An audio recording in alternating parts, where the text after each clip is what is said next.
Hello and welcome. Many of you have probably already seen some of my most recent videos on the Caldera server. Maybe, even the first one. But was it the first one? Or was there one before? Well, in order to understand that, we'd have to go all the way back to June 3rd, 2023. On this fateful day, my good friend Bobbit messaged me requesting that I join a realm that he had become a part of.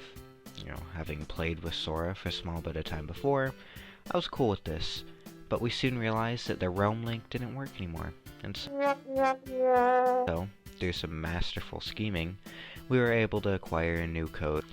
Soon after being added to the realm, I was added to a group chat for a group which had been in development on a long ago forgotten world, that group being the Subterfuge Syndicate. Before going any deeper, it's important to first establish the rules which Sora had initiated on this realm long before I was officially added. These rules were as follows: no leaving the spawn area, no going to the nether, absolutely no netherite, no enchanting, no being on the realm while he wasn't streaming, and most importantly, no one was allowed to be added without his knowledge. Unfortunately enough for him, he didn't know what he was working against, and staying true to the Syndicate fashion, we managed to break all of these rules. Upon first joining the realm, I was directed to our temporary base and given a short tour, followed by being equipped with many, and when I say many, I mean many, stone pickaxes to help me mine for netherite in an already visited nether, meaning that within my first 15 minutes of existence in this new world, we had blown through 4 of the 6 rules. Next up on the list of things we needed to accomplish was to create a skeleton farm to gather XP and bones. This led to me collecting even more stone pickaxes and mining around like a little mole rat thingy to find where the spawner was, only to have a god apple stolen straight from me by Bobbit.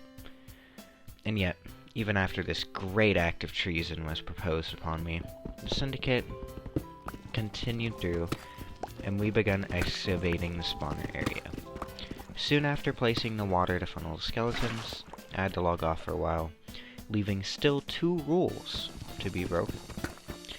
So naturally, next time I logged on, we conducted some even more rule breaking.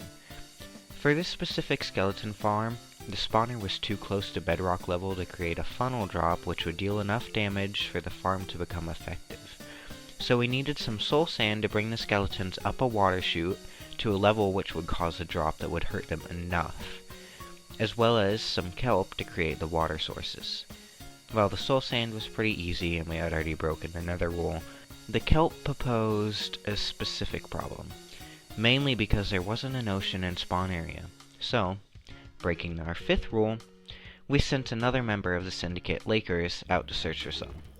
When he came back, we finished up the farm, and I sat grinding some XP for a while before going and messing around a while, and then logging out for the day. Leading up to our next play session, it truly set home what we had actually done, and we realized that Sora wouldn't necessarily be too happy to realize that we had broken every single rule that he had put into place. So, it was decreed that we would hide our illegal resources and become prepared to move as soon as the 1.20 update come out, which was the main thing causing for such rules to be in place. And while Lakers and Bobbit actually had stuff to hide and pack away, I was free to do whatever I wanted, because I didn't really have anything. And so, I decided to break the 6th rule, enchant some iron pickaxes, and go mining for some diamonds. Soon after, I was called back to the surface by Bobbit to conduct some business, which ended up in developing into complete mayhem. Luckily, whatever we did to the base didn't matter, because the next time we got on the realm, we would be moving anyways.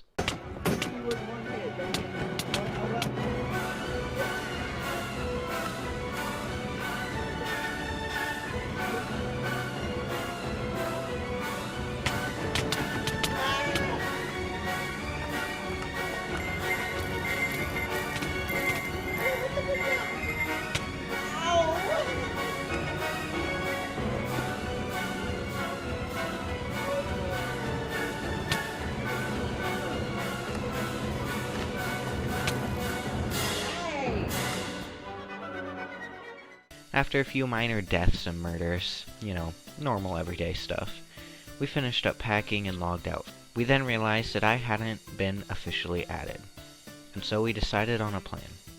Step 1, pack my inventory away. Step 2, kill myself and log out as spawn. Step 3 would be to have Sora send an invite code and I quote-unquote enter to join the realm. Step 4 is to have Sora introduce me and make my join official, basically making Sora think I was just added to the realm when realistically I'd been on for a while and maybe participated in a little rule breaking. Who knows? No one admitted to anything, And then step 5, help the syndicate move and continue our normal activities. And maybe a little, other shenanigans here and there. So that's basically exactly what I did.